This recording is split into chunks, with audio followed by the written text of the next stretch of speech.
What's good, YouTube? Welcome back to another video, man. Today we about to go ahead and react to a very crazy documentary right here. This is the Diddy Files. Let's go ahead and get straight into it. The extremely powerful executive Sean Diddy Combs has had an ominous presence in the music industry for the past 30 years. From his suspicious involvement in the demise of Tupac and Biggie, his secretive ritualistic parties in the backrooms, as well as numerous accidental confessions, has made the public pre-decide that he is guilty of all accusations against him. Not only have multiple women filed formal lawsuits alleging him of violent sexual assault and humiliation, but now the federal government raided his home as they investigate his involvement in a global sex trafficking operation. Technically, at the moment, he is not being charged of any crime, but any day now, Diddy could feel the wrath of the American justice system. Today, we are going to unearth the secrets he never wanted the world to know with the goal of determining one thing. This is a 46-minute long video. It's first very important to understand Diddy's potential involvement in the murders of Tupac and Biggie, because if you believe those allegations to be true, everything that happens afterwards makes total sense. In the mid-90s, Diddy, also known as Sean Puffy Combs, was in the middle of the infamous East Coast vs. West Coast hip-hop rivalry. It all began with East Coast rapper and Bad Boy Records signee, the Notorious B.I.G., versus his enemy, West Coast rapper and Death Row Records signee, Tupac Shakur. And it ended with both of them being assassinated via drive-by shootings. Biggie's murder remains unsolved to this day, but in 2023, we learned that Keefe D was the shot caller for the group of individuals that killed Tupac. Although we do not know the specific details as to why these two rap legends were killed, through all the theories, key information, and first-hand recollections from friends and witnesses of both murders indicate that Sean Combs had involvement in both murders. Biggie and Tupac were friendly and actually respected each other at first. Tupac had begun rapping in 1991 and within 2 years already had earned a platinum album. Biggie was a crack dealer who recorded freestyles for fun, until someone sent his tapes to Puffy, who signed him to Bad Boy Records for $25,000. I never knew that. Puffy was also able to use his status in the music industry to connect Big and Pac. That's Pac became a mentor to Biggie. He once even asked him to be his manager. I was there, nigga. I trained the nigga, used to be under me like my lieutenant. The nigga, I used to come to New York. I used to do shows and let the nigga come on before I did keep your head up and get around. Because nobody knew the nigga in New York. And I used to tell the nigga, yo, if you want to make your money, you gotta rap for the bitches. Do not rap for the niggas. I told the nigga, don't rap for the niggas. Rap for the bitches. The bitches will buy your records and the niggas want what the bitches want. So all of a sudden he changed from being listen to party and bullshit. Listen to his style. He changed from that to Big Pop. Pac believes that Biggie used him as a blueprint, changed his whole style, persona, and music to be more aligned with Tupac. I can kind of believe that. I'm not gonna lie. Diddy also had a slight obsession with Tupac. He started dripping himself in Versace after Tupac did it first. He also got romantically involved in women after Tupac had ran through them first, like Sarah Chapman, who ran around with Tupac in the 90s and is now the mother of one of Diddy's children. Pac's claims aged like fine wine when recently the internet figured out that Biggie's most successful hit, Juicy, was actually stolen by a Mississippi-based artist called Notorious B.I.G., who released a song called Big Daddy a year before Juicy that sounds exactly the same.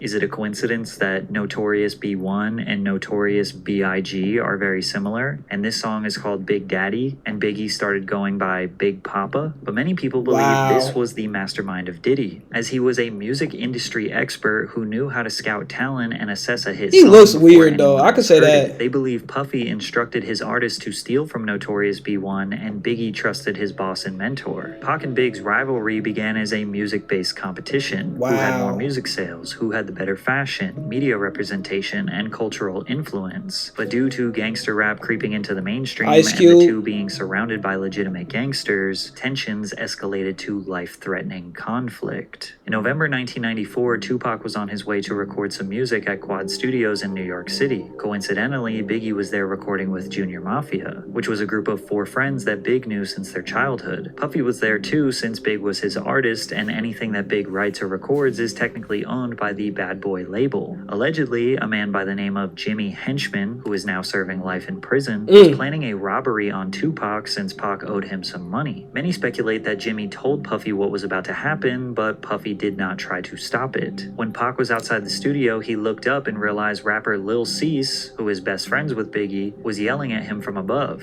He was excited to see him because they were friends. He told him he was going to go downstairs and meet him in the lobby. Pac got to the lobby downstairs when some men attempted to rob him at gunpoint, which quickly led to conflict and Pac being shot 5 times. Wow. In the middle of that trial, Shakur was gunned down, shot 5 times. He survived, though. It was a murder attempt, and police called a robbery. As the police did their investigation, you can see Diddy looking around scanning the area with his head down. Keep in mind that after Tupac was shot, he got in the elevator and went upstairs where dozens of Bad Boy affiliates were located. Pac was interviewed by Vibe magazine detailing the night he was shot and the energy of the people around him while he was bleeding out. Because Andre Harrell was there, Puffy was there. Wait, hold on, wait. What did that say? This is my last interview. If I get killed, I want people to have the real story.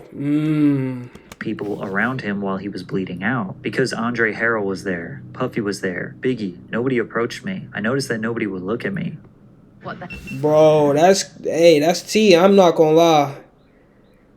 Cause we always got like a weird story about it. We always like heard different things. We might be onto something, or he might be onto Andre Harrell something. wouldn't look at me. I had been going to dinner with him the last few days. Puffy was standing back too. I knew Puffy. He knew how much stuff I had done for Biggie before he came out. Based on Tupac's words here, fans in the media believe that he was hinting that Biggie and Puffy might be behind the attack, which bothered Big and Puff since publicly at this point they were still friends. Tupac article had me pissed off, you know what I'm saying? And the rumors that's spreading is on some tip like we set him up, you know what I'm saying? And that's crazy. It's just ridiculous, you know what I'm saying? But I also understand that if you was to get shot 5 times, mine is just completely spinning, you know what I'm saying? You're real confused about your situation. So it'll cause you to say things that you really don't mean. Damn, To Biggie make had things something to do with it worse, A few too? months later, Pac was found guilty of sexual assault and would end up serving 9 months in prison. This gave him tons of time to think and reevaluate his life. To add insult to injury, Biggie released his iconic cutthroat track called Who Shotcha, which felt like an obvious diss towards Tupac. But technically, it was recorded before Pac got shot, but it was marketed and released months after the incident. Regardless, the media developed the narrative that Big and Puffy set up the shooting and now released a diss record bragging about their hit, and Puff's full intentions were to stir up drama, as can be confirmed by the former president of Bad Boy Records. Biggie might not have thought that when he wrote the lyrics that was going to be used for that, but the way it was marketed by the company and released in the succession of things that were going on that we were dealing with on all the levels that we were dealing, that record did what it was supposed to do. Wow. And that's a perfect example of how my former business partner works and thinks. Pac was sitting in jail already thinking that they set him up, and the release of this song was all the proof he needed. But this wasn't the only shooting that Puffy was involved in. It's also important to know that Tupac signed to Death Row Records while in prison after the label owner Suge Knight promised to use his money to get Pac released. As they were in the process of getting Pac out, Suge Knight and his best friend Jake Robles, aka Big Jake, were at the Platinum nightclub in Atlanta. Suge confronted Puffy at the club and was choking him. Puffy's bodyguard, Anthony Wolf Jones, steps in to defend him, and then things got out of hand. Next thing you know, shots are being fired, and Suge's friend Big Jake was shot and killed. Dang. Whether or not Wolf shot Jake has never been confirmed, but Suge was holding Puffy responsible for the attack, which was enough to now ignite a feud between the two executives. Quick sidebar, recently fans have noticed that Puffy's firstborn biological son Justin Combs looks a lot like Wolf. How does your son look more like your best friend than you? Anyways, in October 1995, Tupac got out of prison. That's and crazy. He wanted war. I have no fear. I have only ambition, and I want mine, and I will do anything to protect and feed my family. And these niggas represent a threat. Pac got out and immediately started taunting and scheming on Bad Boy Records as much as possible. In the days after his release from prison, he jumped into the studio to record his next album, All Eyes on Me, and he talked about the anticipated tracks. 2 of America's Most Wanted with me and Snoop.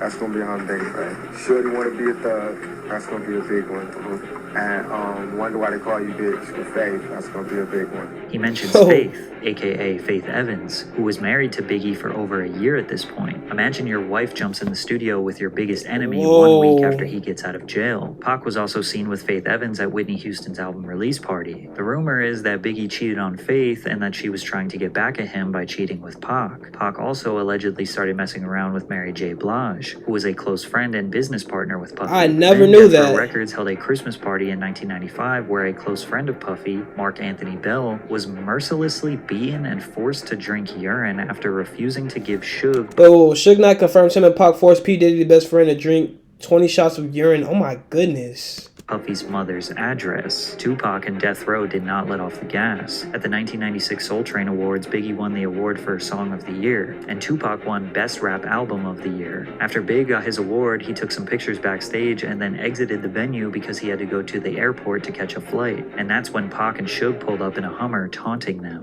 While we was waiting for the car to pull up, Suge and Tupac pulled up in the Hummer, and Tupac was really loud, yelling West Side, cursing, yelling a bunch of stuff, and Suge came from the other side and was like trying to actually walk up to us saying he just want to talk to Big, like want to talk, but of course everybody got in front. It was a little yelling and arguing for a minute, but police and everybody got in front, kind of stopped everything. Despite Biggie's gangster lyrics, he was really a chill dude who didn't want to beef with Pac. Remember, he looked up to him. He always thought they were friends, but as we are speculating, he seemed to be a pawn in a much bigger operation.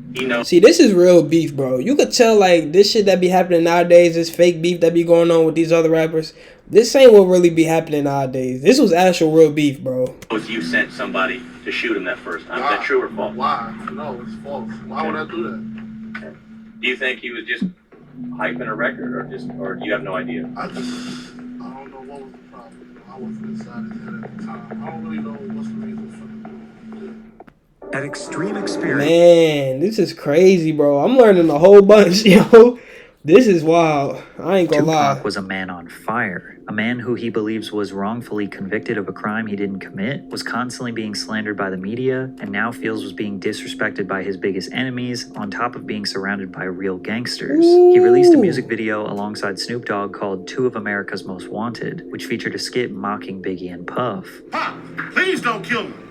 It was Buff's idea. No, man. I'm just a rapper, man. Please don't take me out the game. Interesting that Tupac himself instructed the Biggie actor in the 90s to say it was Puff's idea, as if he knew the truth. Then Pac released one of the most abrasive and iconic diss tracks of all time, Hit 'Em Up. He starts off the song claiming he had sex with Biggie's wife and then directly calls Biggie, Puffy, and Junior Mafia all bitches, along with various other threats. The pressure was on Bad Boy. Pac was not going to stop, and Puffy couldn't take the heat. Biggie's bodyguard, Gene Deal, recalls when Puff reached his tipping point. He said, I'm a businessman. I'm about making money, but something gotta change. I don't give a if Pac gotta die, Big gotta die, or Suge Knight go to jail. Damn. Something's gotta change. Gene was taken back. He wondered if Puff realized that he just said he didn't care if his own artist died. Right. At the same time, he still wanted to play gangster games. As we all know, these gangster games only lead to two outcomes: death or jail. And Tupac would meet his fate on September 13th, 1996. Pac and the Death Row Squad were attending the Bruce Seldon vs. Mike Tyson boxing match in Las Vegas. Hyped up from the testosterone and the energy of the fight, Pac wanted some action. A Death Row associate pointed out Orlando Anderson to Pac, who was a Southside Crip gang member, a rival to the Pyru Blood set that was affiliated with Death Row Records. Pac went up to Orlando and punched him in the face. Then Death Row associates put a beating on the man. Later that night, Suge and Tupac were driving down East Flamingo Road to Club 662, when suddenly a white Cadillac pulled up beside them at a red light and opened fire on Tupac. He was hit 4 times, with the fatal shot piercing his lung. Just last year, Las Vegas police arrested a man called Dwayne Keefe D. Davis, who was a shot caller for the group of individuals that committed this crime, and he orchestrated the plan that was carried out. Ironically, Keefe D. has been confessing his involvement publicly on the internet for years. In 2008, he confessed that his nephew, Orlando Anderson, the man that Tupac punched earlier that night, was the one who actually pulled the trigger. Keefe D has now identified his own nephew as the murderer of Tupac Shakur. Bolstering Keefe D's claim was an informant in 1997 who told investigators Wow. that Puffy had hired the Southside Crips to kill both Suge and Tupac, and that the Crip who was jumped at the MGM was in the group that had done the hit. This was exactly the same story that Keefe D told us a decade later. Keefe also stated that Puffy offered them $1 million to kill Suge and Tupac. We wanted $1 million. Yeah, he said, come on downstairs and talk to you. He tells you, seriously, man, I need to get rid of these guys. I mean, he's looking at you in the eyes and he's like scared. Yeah. You tell him for $1 million and he's like, okay. He was scared? He agrees. You shake on him or something like that? It's nothing. Who brought up the amount of $1 million? He did. Puffy did? Yeah. Okay. Wasn't you? No, it wasn't me. I'm shit. Yo, he was an informant the whole time. When Diddy was asked about this confession, this was his response. It was this documentary that claimed, which we know wasn't true. Yeah, check this out. We don't talk about things that are nonsense. We don't even entertain nonsense. He already know what he was about to say. Go there with all due respect, but I appreciate you as a journalist asking. Thank you. As you can imagine, he didn't Death want Row to was talk likely about seeking it. retaliation for the murder of Tupac. Everyone at Bad Boy Records knew they were not safe, but they were especially not safe in Southern California. An LA kingpin called Gene Deal, Diddy's bodyguard, and warned him that there was a hit placed on Biggie in LA. This somebody did 26 years in the federal jail as a kingpin, brother. He called me to save Biggs' them life. Tell them niggas not to go nowhere. It's a hit on them. You get this information from a kingpin, brother. Chaz Williams. Despite knowing all this information, in February of 1997, they headed out to Los Angeles to promote Biggie's new album, Life After Death. Puffy also wanted to record some of his album, No Way Out, in LA. Lil Cease, Biggie's best friend, claims that Big wanted to be in LA. If he say go, we going. If he stay, we staying. Big wanted to stay. I always tell people that, yo, why everybody always go, why y'all was there so long, or why you didn't tell him to go home? He's the boss.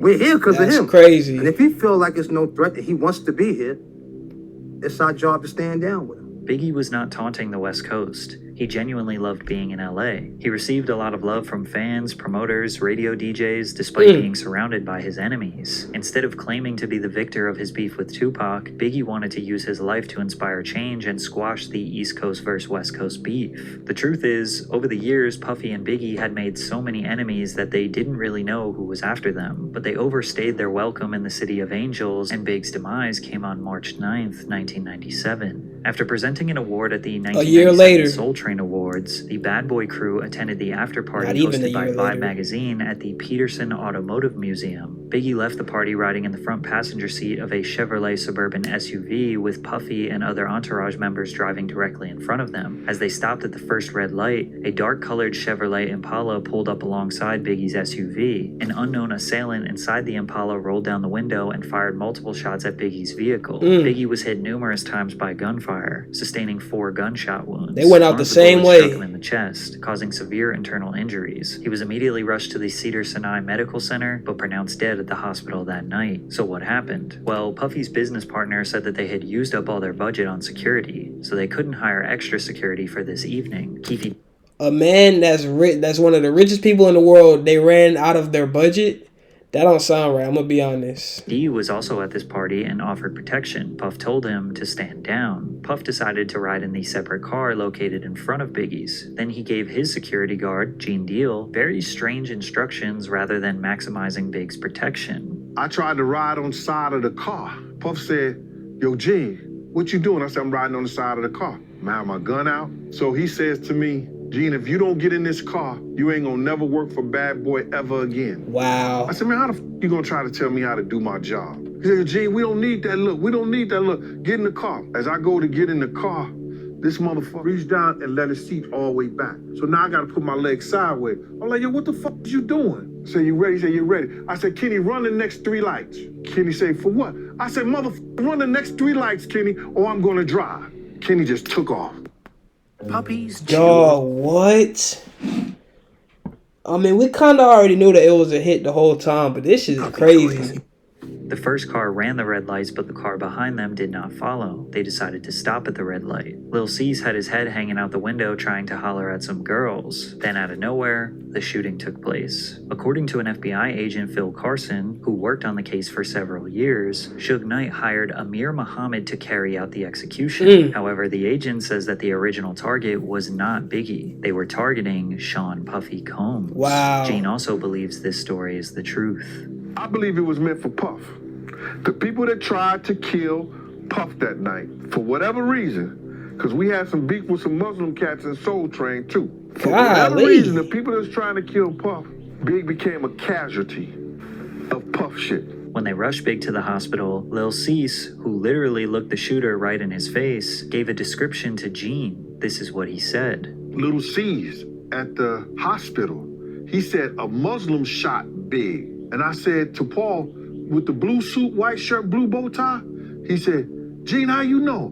I said, that motherfucker walked up to Puff car first. Lil Cease's description of the man matches up to what the FBI uncovered. All in all, to say that Puffy set up the murders of Pac and Biggie is not exactly accurate, but the origins of the beef and the escalation of the beef can most definitely be traced back to Puffy. Also, he definitely knew that danger was looming for Pac and Biggie and did not even come close to trying to prevent both of their deaths. Yo, he put his seat back. At the end of the day, Puff was the one who benefited most from them dying. Think about it from the perspective of Puffy the businessman. Tupac dies, that makes Biggie the winner. Biggie looks like the ultimate gangster who warned his enemy with a diss track and then got him killed. That helps feed into the persona and sell more records. Plus, with Tupac dead, there is no more competition. Biggie's inspiration, his idol, the dude who he copied everything from, can no longer defend himself from the grave. Now, we know that Puff didn't exactly want Big to die, but he wasn't doing everything in his power to protect him. Additionally, Puff saw how much money Death Row was making after Tupac passed. Tupac Shakur sold 67,000 records in the week following his murder.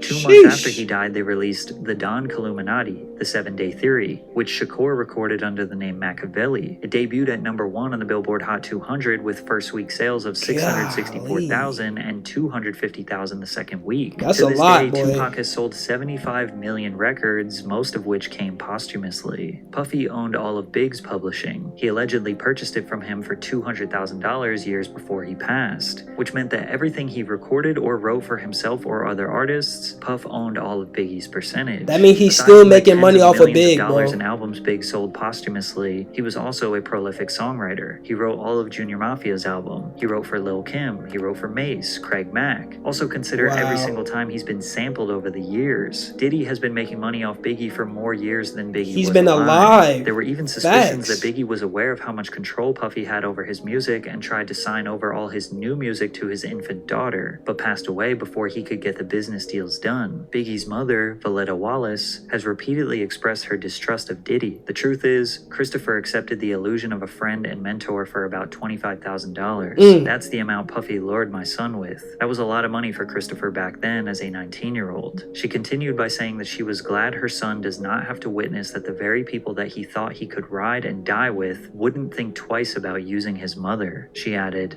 I am glad that he is not here to see how they have used his image and his name. That's Diddy crazy. was filthy rich, extremely powerful, and evidently unpredictable. Imagine how easy it was to leverage his power in the music industry and his personal life. If you said no to him, in theory, he could blackball you, extort you, or maybe something more permanent. So consider that when we begin analyzing his history of suspicious behavior. I got my MTV out. Savage! I'm a savage! Oh! I'm a savage! Whatever I want, I'm going to get! Whatever I want, I have to get!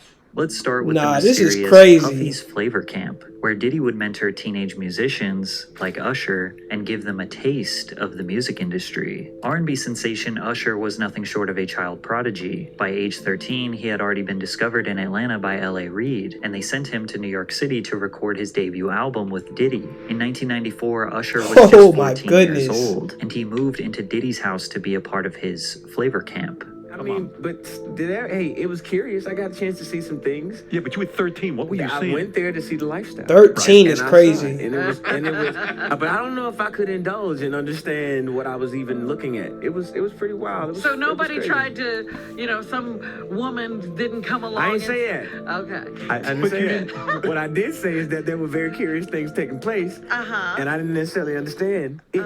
Usher has been very reluctant to discuss what happened when he lived with Diddy. In a 2004 article with Rolling Stone, he said, "Puff introduced me to a totally different set of shit. Sex, specifically. Sex is so hot in the industry, man. While he was in New York, he lived at Puffy's house in Scarsdale. There was always girls around. You'd open a door and see somebody doing it, or several people in a room having an orgy. You never knew what was going to happen. Some people look at this as nothing short of grooming a young boy. Facts. One time, Diddy himself detailed what living with Usher was like. Back in the days when he was like 10 and I was a little bit older, his older brother, we used to fight over the frosted flakes. You know what I'm saying? Before pause was invented. You know what I'm saying? But it's my brother for real. We used to actually wrestle off of the frosted flakes because he used to always get up early. Now he's one of the richest stars in the world. That's definitely a code name. What did Puff just say? Even though Kevin Hart was just joking, he really was the only one that seemed to question what Diddy was talking about. But Usher looks kind of uncomfortable. And you'll notice a theme where Diddy is very comfortable touching other people, embracing them, calling them pet names, and almost always the other person's body language screams they do not like it. Man, you doing Nah, this is the most viral video. You putting in that work. But Usher is not the only artist in the industry who may have been a victim of Puffy's flavor camp. Justin Bieber was also mentored by Diddy early on in his career. Bieber, just after his 15th birthday, spent 48 hours with Diddy. Diddy gifted him a Lamborghini Gallardo and let the world know why him and the teenager were hanging out. Where we hanging out and what we doing, we can't really disclose, but No, like looking back, this song is mad weird. Like this man is like gross, no cap. It's definitely a 15-year-old's dream. I don't have legal guardianship of him, but for the next 48 hours, he's with me. So yeah, and we gonna go full crazy. Combs seems to be acting strange, but Justin seems alright. At the time, he was still a young star, glamorized He by ain't the understand. industry. 1 year later, his demeanor towards Diddy was much different. What's up, man? You good? I'm good. How are you? All right, young brother, everything's good? Everything's Selling great. out arenas and everything? Starting to act different, huh? You ain't been calling me and hanging out the way we used to hang out. Well, I mean, you try to get in contact with me, through all my, partners and whatnot. But you never really got my number, so. Now, Combs is renowned for hosting lavish and star-studded parties that have become legendary in the entertainment industry. Diddy parties are famous for attracting A-list celebrities across all industries. I had the craziest mix, Combs told Oprah. Some of my boys from Harlem, Leonardo DiCaprio after he just finished Titanic. I had socialites there and relatives from down south. Diddy parties are typically hosted at luxury venues or his own private residences. The media I know worked y'all to remember Bro on the anoint him left. the modern-day Gatsby, a title he embraced with open arms. Have I read The Great Gatsby? He said to a reporter in 2001. I am the Great Gatsby. However, many people forget that one of Diddy's first parties ever resulted in the deaths of 9 attendees. In 1991, 22-year-old Sean Combs was the promoter of the Heavy D's and Puff Daddy celebrity charity basketball game at City College's Nat Holman Gymnasium, the infamous Puffy Party where a stampede occurred taking the lives of 9 people. Some of the hottest rappers in the game were set to attend. Boyz II Men, Phife Dawg, Big Daddy Kane, Jodeci, even LL Cool J and Mike Tyson showed up. The crazy part is that fans could see all of their favorite stars for just $12. The first problem occurred with the tickets. Keep in mind, this is in 91, so people had to go to physical locations like the Apollo Theater box office to buy tickets. Tickets were also sold at local shops like Boss Emporium, and even free tickets were given out on the radio by Funkmaster Flex. The facility could only hold 2,730 people, but they had no idea how many tickets they sold, as no proper system was set in place to keep track. Despite this, Gene Deal recalls Puffy requesting to cut security presence in half. This particular day, Puff calls me the day before we supposed to do the party and say, yo, Gene, I don't need y'all to do the security outside. I got the FOIs to do it. So I said, man, I just told 18 guys. He said, I just need 8. To clarify, the FOIs are Fruit of Islam members. One witness to the event said, "You cannot have an event like this in Harlem without those Muslims," said Oscar Davis, 32, of the Bronx. "Forget the police. They can't do nothing. The people in Harlem respect the Muslims." It was blatantly obvious that more people were outside than could actually fit in the gym. Despite the overcrowding, tickets were still being sold at the door, said Mario Salvaggi, a city police patrol chief. Fans entered through 2 side exits and funneled down the stairs, through the doors into the gymnasium. But once LL Cool J and Mike Tyson showed up, all hell broke loose. Mobs of people started swarming from outside to rush inside, pushing people forward towards the glass doors. The glass doors eventually were shut and needed to be pulled towards the crowd to be opened. Guards tried to instruct people to fall back, but they wouldn't listen. The pressure became so great that the glass doors shattered and people fell through them. Outsiders began stampeding and stomping over bodies to get inside the facility, but the problem just got worse as they needed to go down the stairs into the gym. The doors at the bottom of the stairs also needed to be pulled open towards the crowd, not pushed into the gym.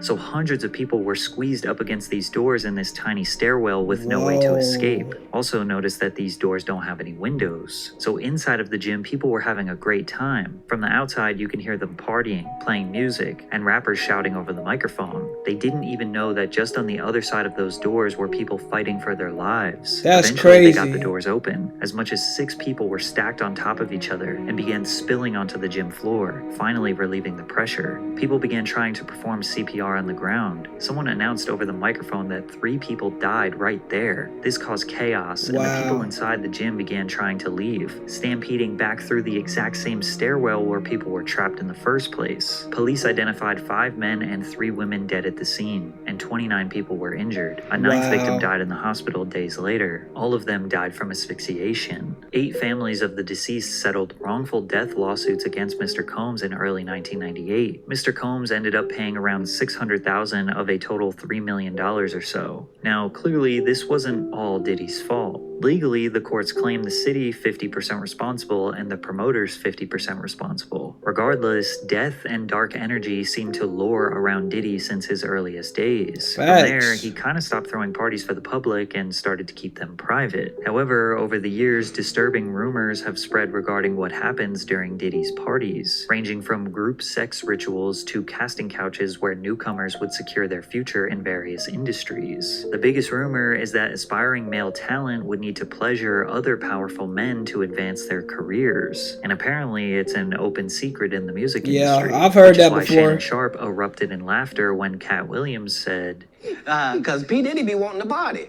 And you gotta tell him no. You got to tell him no. I did.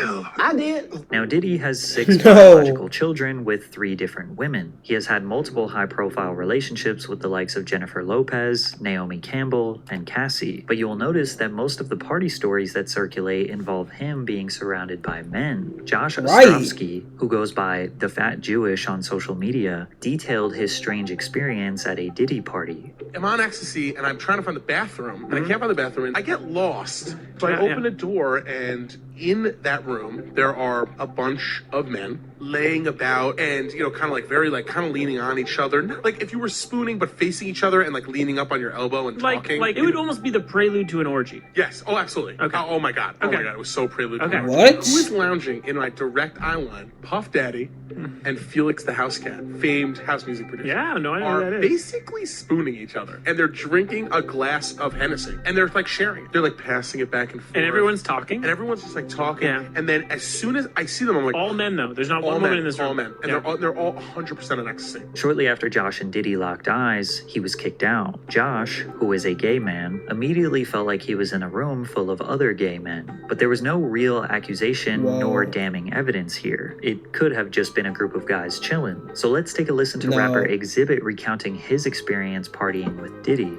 Florida, we got invited to a Puffy party, the New Year's Eve party. He invited us to the house because he wanted to go to the club after. Puffy calls me outside. He's like, "Hey man, that girl you know about?" He's like, that's the devil, man. You know what I'm saying? I was like, "What you mean that's the devil?" So we get into the truck. He said, "Let's go to this club." You know, we sitting there vibing to the music, and then she pointed over the corner. It's 2 dudes kissing. You know what I'm saying? I'm like, "The f is this?" And then she pointed another direction. It's another dude over there, like butt ass naked. Pause for a bit. You know what I'm saying? Whoa, what is going on? Based on X's story, it seems like Diddy brought him to a gay club. Or maybe coincidentally, Exhibit just looked at the only 2 gay couples in a regular club. 50 Cent also recalls one of the first times he met Diddy. We gotta kick it. This is Puff. Okay. He telling me we gotta kick it and shit. He was like, yo, why don't we like go shopping or some shit? I mean, like, I pay for it. And I was like, what the fuck this nigga just said? It's a fruit pie. It's a fruit pie. Trust me. Now, there's no doubt that homophobia has been prevalent in hip-hop forever. However, some people are just simply not gay, and Diddy's actions make them feel uncomfortable. Like rappers Fabulous and Jadakiss, who were pressed by Diddy on a podcast. I remember that got this really one. Awkward really quickly. He began by repeatedly calling the host Nori Daddy. Mr. Lee, Yeah, I love this drink. Where you put my Chance with you. I bag like at? when you like this, Daddy. Yeah, where you put my bag Daddy, at, I like Mr. when Lee? you It's when you right scrambling here, and scraping for shit. No. I like that. I've been practicing. Then he proceeded to That ask nigga's Fabulous weird. why he didn't want to party with him. See where I look Did you look miss back on me? where I became. Did you miss me though? For real, because I'm I saying miss- it seems like a thing. I With miss this partying birthday with party, Puff, man. I Man, miss but I'm partying talking about with- for your birthday. Huh? Why won't you party with me for your birthday, man? We partied for my birthday before. You came to my party. No, but me and you ain't never really party. You know what I'm saying? Jadakiss kept Bro his is head looking weird. straight down for almost the entire interview, and you could tell Fabulous was very uneasy about Diddy's presence. When Diddy was confronted about it, this was his response. When you scrambling and scraping for shit. That was you. Scrambling. What? You said, I like when you do it like that, Daddy. When you scrambling and scraping for shit. Hey, man. Nah. I mean, I'm This man. Look at that stuff and laugh. It could be funny. I don't really be on it like that. It seems like he genuinely has no idea why people thought what he said was weird. He says things, he doesn't even know what he's saying is like fruity. Nah, he gotta know, He bro. says something fabulous and he goes, yo, but me and you, we ain't party. Like, we need to party. What is he talking about? What is he talking about? Yeah, nah, man. But even with all the jokes, rumors, and secrets, nobody ever formally spoke out against Diddy and accused him of assault or abuse until 2019, when his ex-girlfriend Gina Huynh spoke publicly about what it's like to be in a relationship with him. Keep in mind that Gina was a side girlfriend for Diddy. The public didn't know about her because his public relationship was with Cassie Ventura, who he had been on and off dating for a decade. He had caught me texting another man. We were in his closet and he pushed me and I fell to the ground. He stood over me. He avoided my face, but he started punching me on the side of my head, and I was just covering my face. He stomped on my stomach, Oh my took the gosh. wind out of my breath. I couldn't breathe, pleading to him can you stop? And he stopped for a little bit. He grabbed my hair from the back and was punching the back of my head. She also claims that she was pregnant with his child in 2014. You mind telling me what happened with that pregnancy?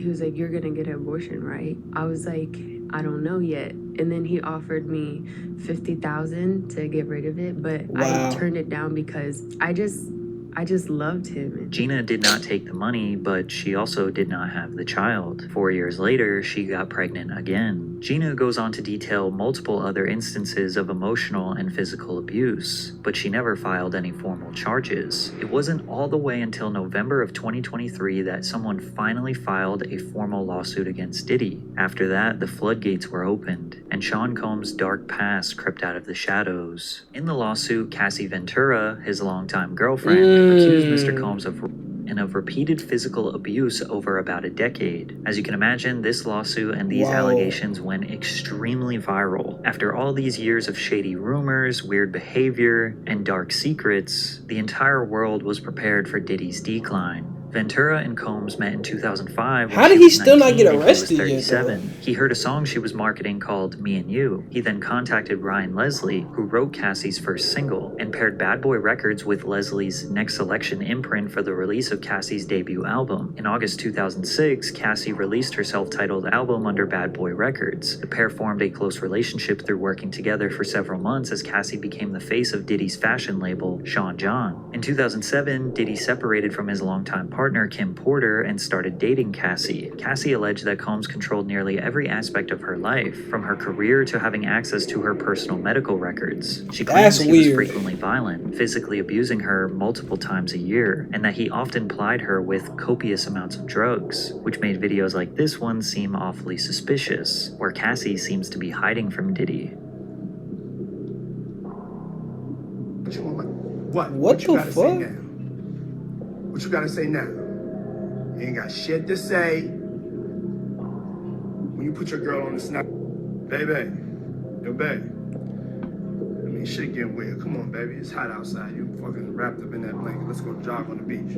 The court papers assert that others who worked with Mr. Combs helped him control Ms. Ventura, like suppressing her music if she did not obey his orders, or by helping to conceal his behavior. I believe but it wasn't that just too, mentally controlling. for sure. He also often got physically violent with her. In one incident in Los Angeles in 2009, the suit says that Mr. Combs became enraged when he saw Ms. Ventura talking to another talent agent, then pushed her into a car and kicked her repeatedly in the face, making her bleed. Damn. The suit also details Diddy's request for Cassie to engage in his newest sexual fantasy called voyeurism. Combs forced Ventura to have sex with male sex workers in different cities, encounters she claimed he watched, pleasured himself to, and recorded. This is the allegation that likely opened up a federal investigation into him sex trafficking people. According to the suit, Mr. Combs called these encounters freak-offs, which involved costumes, like masquerade masks and lingerie. The lawsuit continues to detail some of the most horrific, embarrassing, and torturous behavior Diddy allegedly committed. Combs' lawyer, Benjamin Braffman, responded to the lawsuit on behalf of him. Mr. Combs vehemently denies these offensive and outrageous allegations. For the past 6 months, Mr. Combs has been subjected to Ms. Ventura's persistent demand of $30 million, under the threat of writing a damaging book about their relationship. Despite them denying everything, the lawsuit was settled just 24 hours after it was made public. We don't know how much, but due to the severity of the charges, the public assumed that Diddy coughed up tens of millions of dollars to keep her quiet. And while Combs likely believed that he escaped Cassie's lawsuit unscathed, a woman named Liza Gardner filed a lawsuit on November 23rd. Gardner claimed that she and a friend met Combs and singer-songwriter Aaron Hall at an MCA Records event in either 1990 or 1992. They returned to Hall's apartment for an after-party where she was offered more drinks and was coerced into having sex with Combs, who assaulted both her and her friend. In another complaint filed the same day, Joy Dickerson Neal alleged that in 1991, it started getting crazy. Combs, who intentionally drugged and sexually assaulted her after their dinner. Diddy denied the allegations through a spokesperson who claimed that the women's claims were fabricated and accused them of exploiting the Adult Survivors Act. The New York's Adult Survivors Act temporarily eliminated the civil statute of limitations for survivors of sexual assault, which gave them the right to file a lawsuit against the perpetrator regardless of how long ago it occurred. Then another woman came out. Jane Doe alleged that Combs, his longtime lieutenant Harve Pierre, and a third unidentified assailant gang-raped her when she was 17 at Combs' Manhattan recording studio in 2003. Pierre, who previously served as president of Combs Bad Boy Entertainment, had also been sued by a former assistant, who alleges he used his position of authority as plaintiff's boss to groom, exploit, and sexually assault her several times between 2016 and 2017. The lawsuit further claimed that men trafficked Doe across state lines from Detroit to New York City on a private jet, supplied the teenager with drugs and alcohol until she couldn't consent, and then violently assaulted her. Shorty was 17, like, that's 4 years away from 21.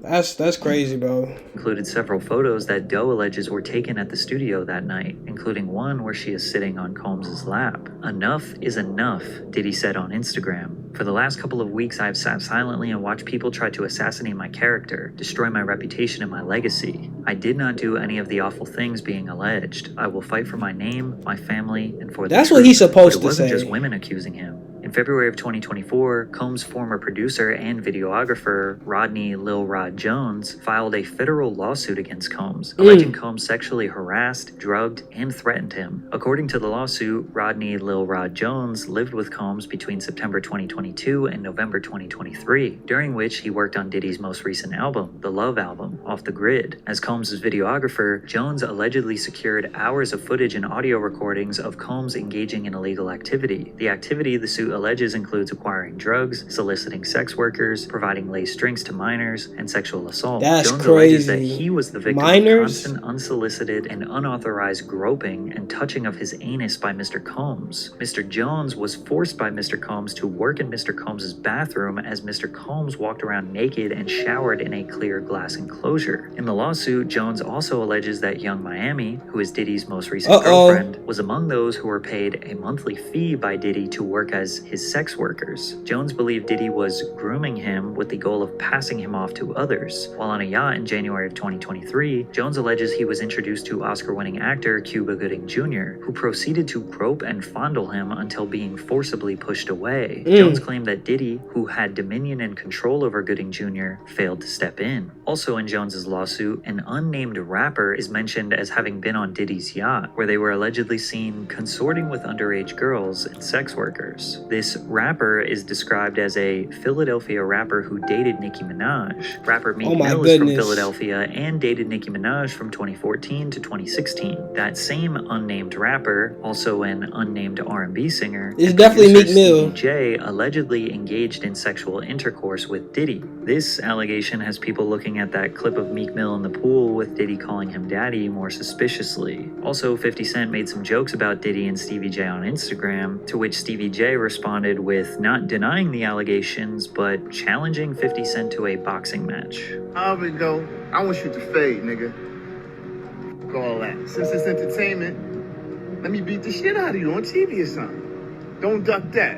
I'm calling you out. What you want to do, Curtis? But the most shocking allegation made in the lawsuit was Mr. Jones discovered that Mr. Combs has hidden cameras in every room of his homes, and that Diddy was secretly recording artists and powerful executives like Lucien Grange, who was mentioned in the lawsuit, who may or may not have participated in the freak-offs. If this turns out to be true, we might see some of the most powerful people in the entertainment industry get exposed, and 50 Cent wants to be a part of the expose. He said on Instagram, shaking my head, "This is gonna be so good. What you wanna bet I'm gonna get these tapes? I'll pay top dollar for them. You been over there? I don't go to Puffy's parties." However, it seems as though Sean Combs' reign of terror may be over. On March 25th, 2024, Homeland Security agents and other law enforcement officers raided Diddy's homes in Los Angeles and Miami due to a possible ongoing sex trafficking investigation. Homeland Security expert Hal Kempfer added some insight that the evidence they're looking for includes laptops, flash drives, and anything that would connect Combs with the allegations. As of right now, we don't know what they found, and technically the feds never formally announced what they were looking for or why they were there. But it's safe to assume, based on the allegations, conveniently, Diddy was not even in the United States during the time of the raid. According to TMZ, Combs' private jet was spotted on the ground in Antigua, in the Caribbean, shortly after news of the raids broke. Many people believe he is fleeing the country. And today it seems like Diddy is spiraling. He just posted on social media trying to see who in the industry is on his side. Hey, yo, right now, though, for real, yo, I need to know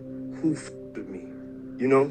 Like, just straight up, like I don't have the time. If you with me, let it be known. If you don't with me, be quiet. And just in case you wanted some more twisted allegations and insane conspiracy theories, take a look at the founders of Uptown Records, the people who gave Diddy his very first job in the music industry. Andre Harrell, dead at age 59. Heavy D, dead at age 44. Kim Porter, dead at age 47. And Al B. Sure, who was just in a coma for 2 months and almost lost his life. Al B. Sure is also the father of Diddy's oldest adopted son. Al B. had a child with Kim Porter before she left him, married Diddy, and had children with him. Al B. has recently been trying to reach out to his oldest son, hoping that he will leave Diddy and come back home, and when he got out of his coma, he strongly insinuated that Diddy was the reason behind it. Wow. Producing the Al B. Sure life story.